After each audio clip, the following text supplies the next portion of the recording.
Hey there guys, welcome back for this week's Warhammer 40,000 Imperium painting video. And this week we are painting one of the skorpekh destroyers from issue 4 of the magazine. So what I'm doing here is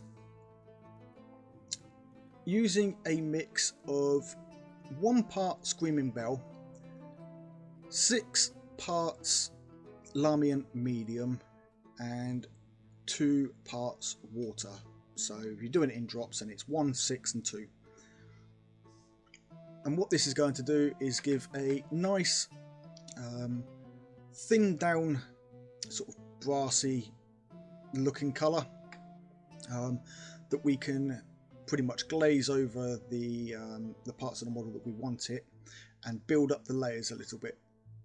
Now I didn't want this going on solid because obviously it's going to leave harsh lines. Doing it this way we can get a little bit of a fade off towards that silver on the top of each limb. Now I'm painting each sort of part of the limb in the same way that I do with the warriors and the other models.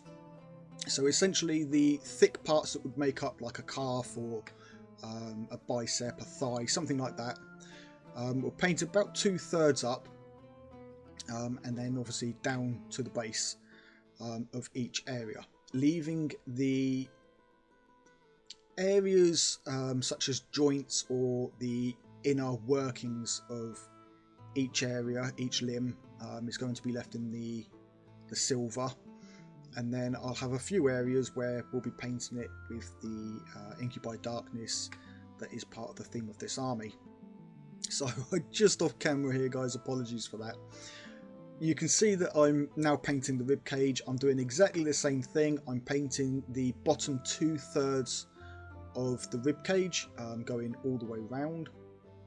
And like I say, the limbs themselves and the arms, the rest of it is going to be left in the silver for now. I'll also do the back of his head. Obviously Necrons, they have a faceplate and then they have this slightly rounded skull piece at the back. That piece I will do in this, and the faceplate I do in the alternate colour. So again, super easy this. Just build it up to the the layer that you want. Usually you can get it in 1 or 2 layers. It's not too difficult. It's thinned down enough. It's a strong paint anyway, Screaming Bell, which is why it needed thinning down so much. And it's already going over a metallic, so yeah, I'll get on with this, let it dry, and we'll be back in a flash. Okay, so I'm now using a mix of 1 part Ink by Darkness to about 4 parts Lahmian medium and a couple of drops of water, again to get it relatively thin that we can use it as a glaze, where the silver of the armor will show through slightly. I like the idea of having these silvery robotic Necrons but with a little bit of color to them, and so doing it with these glazes that allows the metallics to show through obviously works really well. And then you can build it up, making it more and more opaque until it's as opaque as you're happy with. And also it doesn't like to sit on hard edges too much, which leaves an automatic edge highlight, so there's not really any need for edge highlighting with this. Now as you can see, I'm doing the bottom portion of the limbs here, the feet, in this, just to make it stand out a little bit from the rest of the body, and again leaving the sort of the inner workings in the silver metallic colour. But I wanted the feet of anything that has these sort of spiky type feet, so the Doomstalkers, Reanimators, and obviously the destroyers themselves. I want them to have this extra bit rather than just being that sort of brass look all the way down, or bronze look coming all the way through. It just separates the model a little bit, brings some colour down from the top down to the bottom, and I feel it just works out well as an accent colour.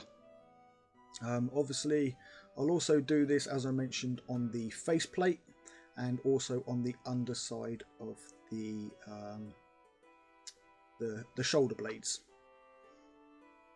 And again, I'll do this with maybe one, maybe two layers. Obviously the second layer starting slightly further back, just to get a little bit of a fade toward the top, but still with that Inky by Darkness look. And yeah, this gives, as you can see, it gives a really nice almost blue silver look. Okay, so essentially that is the main colours for the Necrons done. Super easy colour scheme this.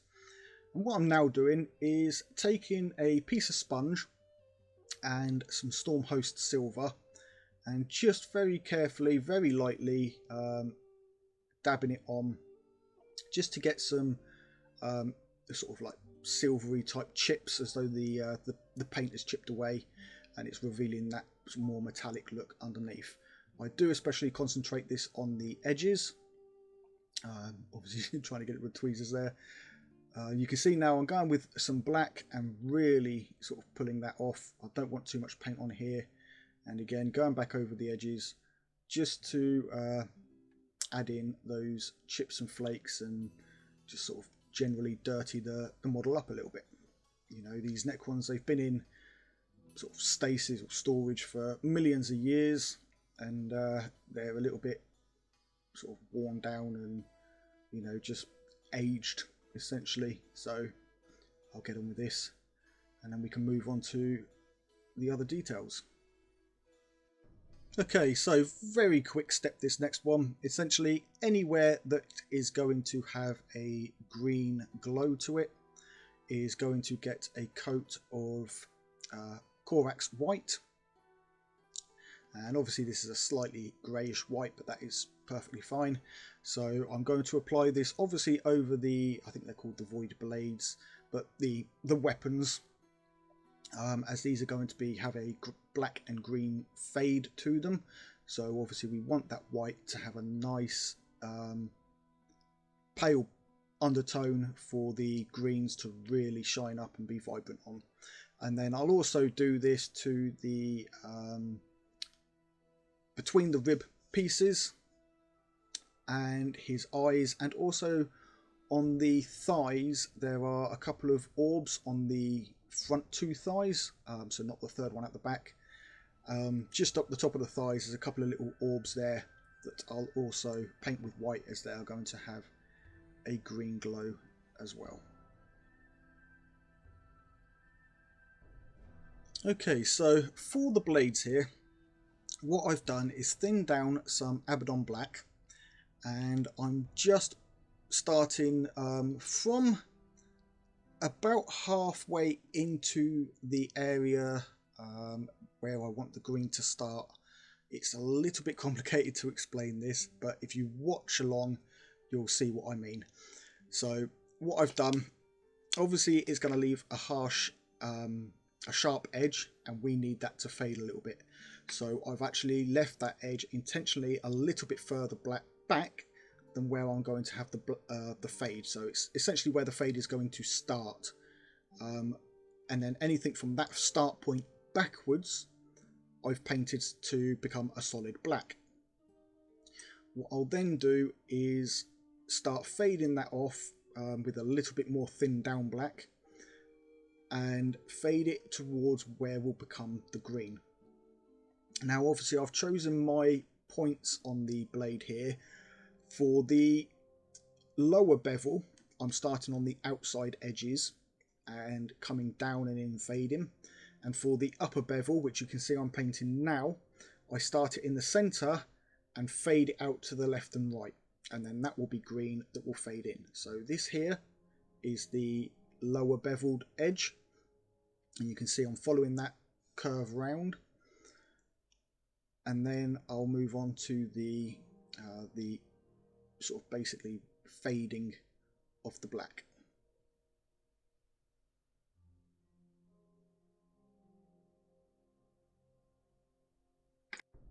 Okay, so to better show the process of this, rather than cut out to each step, for the blade I've just sped up the video. So this is at 2 times speed, or 200%, and you can see how I'm trying to get this fade into the more solid black at the top. So what I'm doing now is coming in with the moot green. So this is a nice bright vibrant green, slightly thinned down obviously, and you can see it doesn't cover the black too well, but this isn't a problem. This is kind of what I'm aiming for. Now obviously I'm just cleaning up the edge there because there's sort of a bevel edge there, and so we need to make sure that the paint follows that line.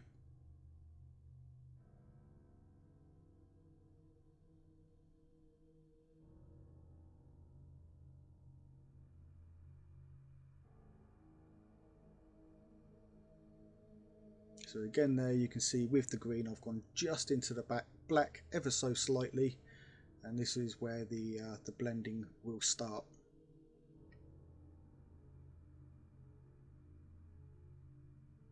And then obviously the green outer edges on the top half, or the center area that I'm doing there on the bottom, is where we're going to have that pure moot green, the bright vibrant green. And obviously don't forget the back of the blade. So again, same with this one, working just placing where my greens are and bringing it into that black ever so slightly. And as I said, that black is about where the black stops, is about halfway into where my blend is going to be.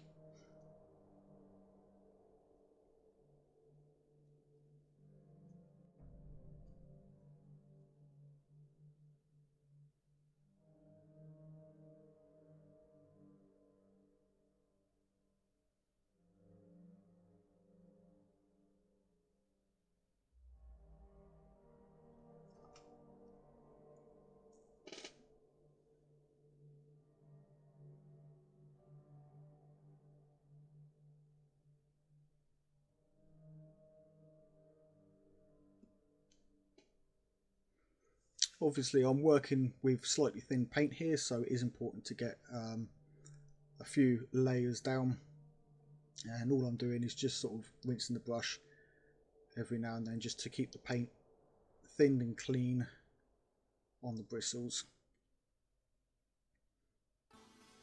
Now I'm just going back in, darkening up my darkest value, so the area that I want to be pure black, and then I can start working towards blending that into the greens.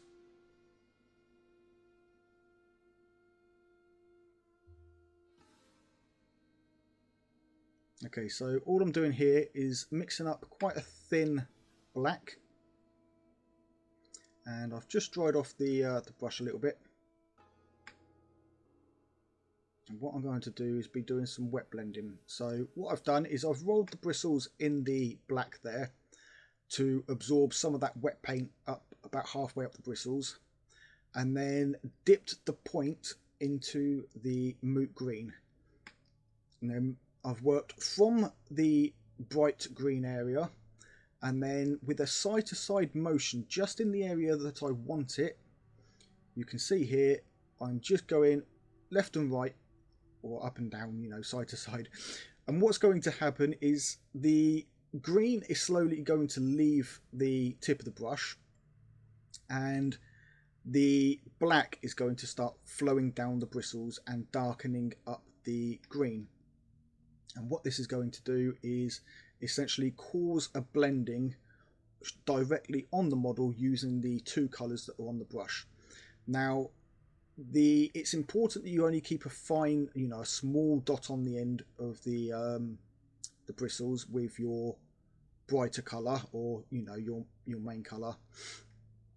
And it's also important that it's not too thin down. You don't want a watery main colour, so in this case the moot green, you want that to be, you know, almost straight out of the pot, and the black you have to have quite thin down. So again, there's the moot green going down, and as I work there's less green on the bristles because obviously it's already been applied to the model, and the black starts to come down and makes it darker. And essentially this is wet blending.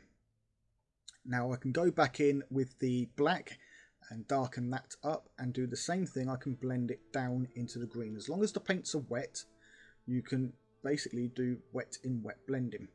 So just with a damp brush there, I've cleaned the brush off, and I'm going back over and just wetting it down so that I can obviously remove anything that I'm not overly happy with. And now here I'm just going backwards and forwards, dipping between the two paints, and just trying to get a smooth blend. So as long as your paints are wet and your room, you know, your painting area isn't too humid that the paints are going to dry quickly, it's not too difficult to get a nice blend. Another tip with this is, as long the broader the strokes and the faster you move along your area, the less blending you're going to get. If you keep your strokes very close together, so almost like you're overlapping them slightly, you'll pull off more of that end paint and start to get into the back paint a lot quicker, which obviously with a bit of practice you can get into your darker colour a lot quicker, which means you can start a little bit closer to that dark colour, and vice versa. The slower you go and slightly more spread, then the longer you will have that mixed colour or that tip colour on the tip, and so you'll pull more of it back into your blend area. So now what I'm trying to do is get a little bit of a dark green there. So obviously I'm mixing the moot green with the black, going backwards and forwards. The whole time this is, you know, wet paint, so it allows me to blend it up, and it is a little bit thin, so it, you know, I'm not building thick layers up. There you can see I applied a bit too much green, so I just pulled it off on the paper towel that I've got just out of camera range there. And now I'm just with a damp brush and a bit of black blending the two together. It's important to get that solid dark black, as that's going to make your brighter colours brighter. If you have a bright colour next to a dark colour, the bright colour and the dark, they're going to contrast against each other and become brighter. You can see I've gone a little bit too dark with my green in the centre area. I did want that a little bit brighter, but that's not a problem. I can let it dry off a little bit and then put some more brighter green in there and just work back over it a little bit. But obviously the main point is to get your layout there, get your blend nice and smooth, and then if you need to brighten it up, you can just glaze over the top slightly with that brighter colour and bring that brightness back.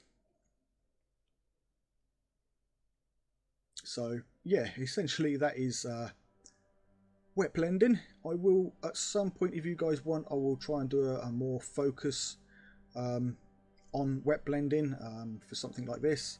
So if you would like to see something like that, let me know down in the comments and I'll try and get a video made up. Bear in mind I've got 3 more skorpeks to paint up after these ones, so yeah, I've got plenty of opportunity to show you that, as well as all the other void weapons that we are going to get throughout the collection.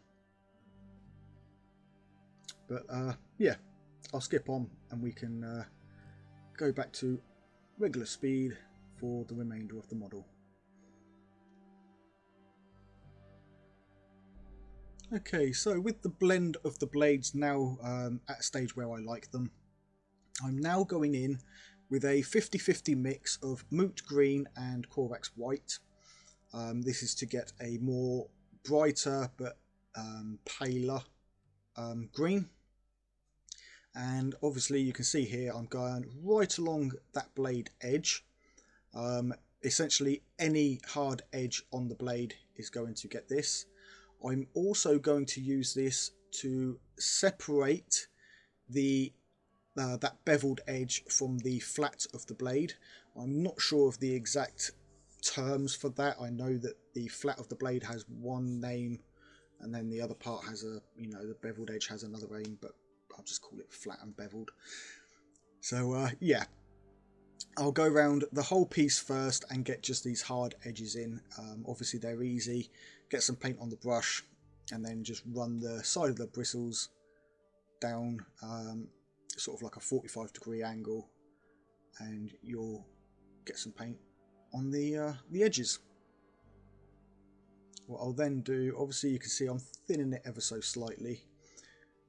Now for the centre line here, I'm just very carefully using a fine point brush, coming straight down and following this bevel edge all the way down and around to the point, and obviously I'll do this the same for the top.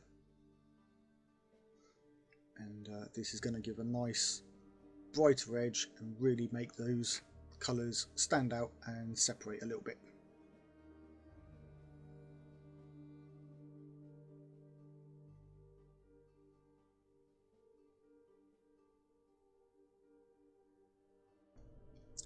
Okay, so now that the model is essentially finished, the only thing left to do is start colouring in these glowing orbs, such as on his wrist, top of his thigh, his rib cage and his eyes. And as you can see, all I'm using for this is Tesseract Glow. I think it's a great paint for this effect. If you apply it over white, what it will do is sink into recesses or flow obviously on these orbs away from the central point, and it leaves sort of a yellowy neon green center and then gets that slightly darker green towards the outside edges, which just leaves a nice, quick, easy glow without having to use, you know, various tones of green and blend in and everything else. It's just quick and easy for things like this.